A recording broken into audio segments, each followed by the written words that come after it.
Hey, how's it going everyone? I'm White Pointer, and you might remember earlier in the year I did a video about Super Nintendo games with blood and gore. This video is a follow-up to that, where I'm tackling Super Nintendo games that have mature themes or content. Obviously, any games that appeared in the blood and gore video won't appear again here. Once again, I'll preface this by mentioning that when I say these are mature games, I'm not talking about games that received an M rating under the ESRB system, because firstly, that system didn't even exist for the first couple of years the SNES was on the market, and secondly, different countries have different classification systems. So that's why I'm just saying mature themed games and leaving it at that. In this particular video, I'm going to be taking a look at games which had a horror theme. The first game I'll look at is Nosferatu, which as you might expect is themed after vampires, as well as other supernatural beasts like werewolves and goblins. It's not based on the famous black and white movie that carries the same name though, it's its own thing entirely.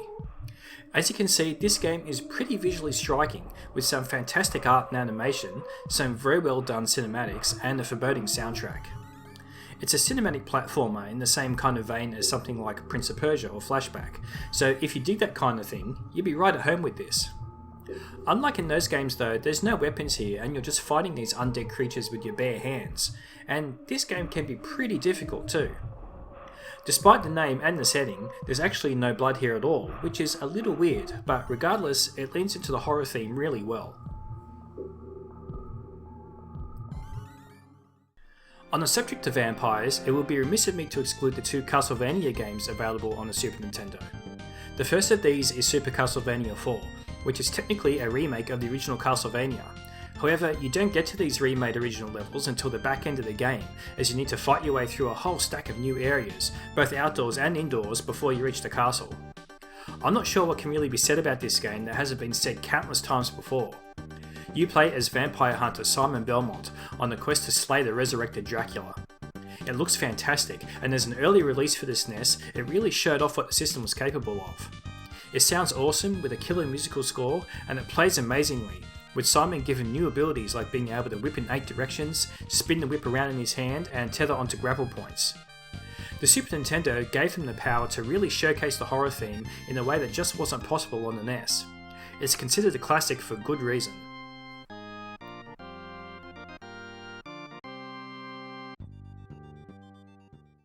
The second Castlevania game on the Super Nintendo was Dracula X, and this one isn't quite as fondly remembered as Super Castlevania IV. It's based on the game Castlevania Rondo of Blood that was released on the PC Engine about 2 years prior, but it's not at all the same game, featuring different level designs with the majority of the alternate paths removed, different bosses, a different soundtrack, only one playable character, and no voice acted cutscenes.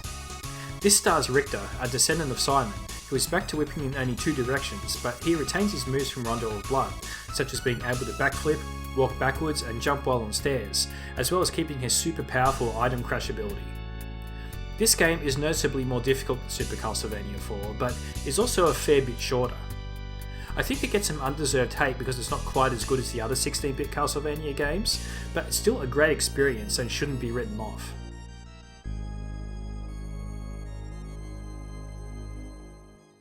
I guess while we're on the topic of Dracula, we should probably cover the game that was based on the 1992 film Bram Stoker's Dracula. However, unlike the last few games we looked at, this one isn't all that good. I mean, its visual design is on point and the soundtrack is great, but the gameplay is pretty boring. It's a pretty standard action platformer where you either need to find the exit in an indoor area or just walk to the right in an outdoor area while killing enemies along the way. There's no puzzle solving or tricky platforming or anything like that required, just follow that arrow at the top of the screen. The game also likes to throw some cheap deaths at you now and then with environmental traps you couldn't possibly see coming, which can be pretty frustrating. You play as Jonathan Harker, and I will say that it does at least represent the source material pretty well. For better or for worse, this is also the game that featured this guy's name in the credits, which started the long-running recurring AVGN joke. There's worse games you could be playing, I guess, just don't go in expecting a whole lot of depth with this one.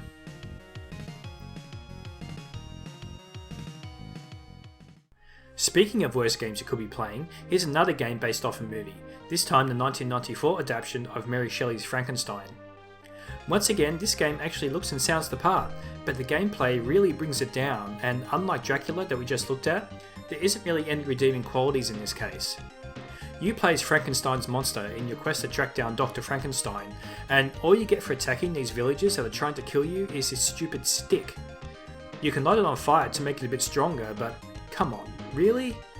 You're Frankenstein's monster and you just beat people with a stick? Not only that, but the level layout is pretty confusing and the controls just feel really sluggish, and you only get one single life to get through the entire game. Although there is at least a password system once you reach a new level, so you don't need to start all the way from the beginning again. Honestly, even if you're a fan of the source material, I'd avoid this one.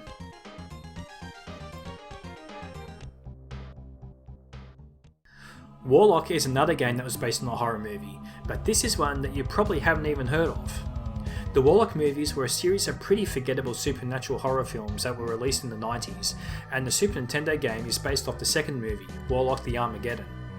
And just like the movie, this game is pretty unremarkable and forgettable. The presentation is actually quite good, and the art design and music is also impressive, but at the risk of sounding like a broken record, the gameplay in this just sucks. The jumping feels awful, and the hit detection on your lightning spell or whatever it is problematic, making it really difficult to hit some of the smaller enemies. It's also quite weak, with many enemies taking an unreasonably large number of hits to die.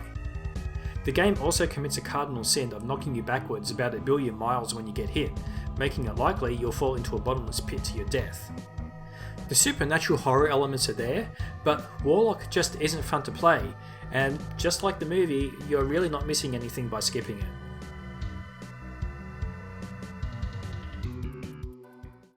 Sticking with the subject of games based on movies, we move into the science fiction genre with the SNES version of Alien 3, and unlike the other licensed movie tie-ins we've looked at, this one's actually pretty good. This title is one of those situations where you had games with the same name on different platforms that were actually completely unique experiences, as the Super Nintendo version is nothing like the Sega version. You took control of Ellen Ripley in her buzz cut and tank top from the film, and were required to complete a variety of different objectives, such as sealing doors, fixing pipes, and destroying alien eggs. The game featured a map and actually played somewhat similar to a Metroid game, putting a heavy focus on exploration, except it was split into stages rather than being one big interconnected map. It definitely had a tense and creepy atmosphere, as the game was deliberately slower paced than the more action-oriented Sega version, and works to build suspense and tension. It only follows the plot of the movie somewhat loosely, but it's a great example of a movie license actually done right, and the game is often regarded as being superior to the film it's based on. Let's go back to a more fantasy setting with the classic Super Nintendo game, Super Ghouls and Ghosts.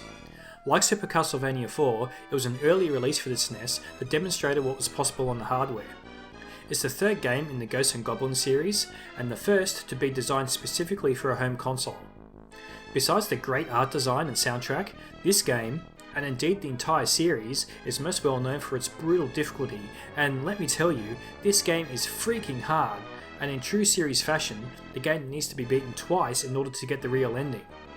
The second run is especially challenging, as you need to beat the final boss with a specific weapon that actually isn't very good at anything else.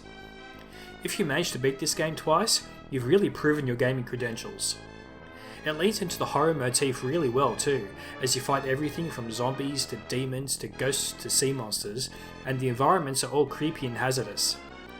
If you somehow haven't experienced this game yet, there's plenty of ways to do so these days, so there's no excuse. So from that we move on to a spin-off series, known collectively unofficially as the Firebrand Trilogy, which stars that annoying swooping demon from Ghouls and Ghosts as the playable character. The first two games, named Gargoyle's Quest and Gargoyle's Quest II, were on the Game Boy and NES respectively, but the third game, titled Demon's Crest, was on the Super Nintendo. This game features 6 main areas that you can navigate to in an overworld map as you hunt down the titular crests. These allow Firebrand to change into different forms, which grant him new powers and abilities, so you can return to previous areas to find alternate paths, which gives it a kind of Metroidvania structure. It retains the macabre fantasy setting of the series it was birthed from, with fantastically detailed environments and some really grotesque looking enemies. It plays really well too, with some tight controls, though it is a bit annoying to need to enter a menu in order to change into the different forms. Overall, the game isn't too difficult either, except for the true final boss, which is stupidly hard, and the extra bonus post-game boss that unlocks after you beat him, who is also no picnic. Definitely worth checking out.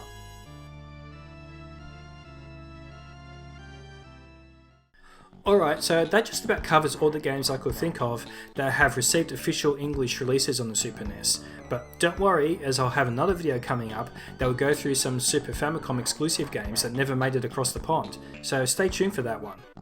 Give me a thumbs up if you liked the video, and don't forget to subscribe to stay up to date with my content. Thanks for watching, and see you next time.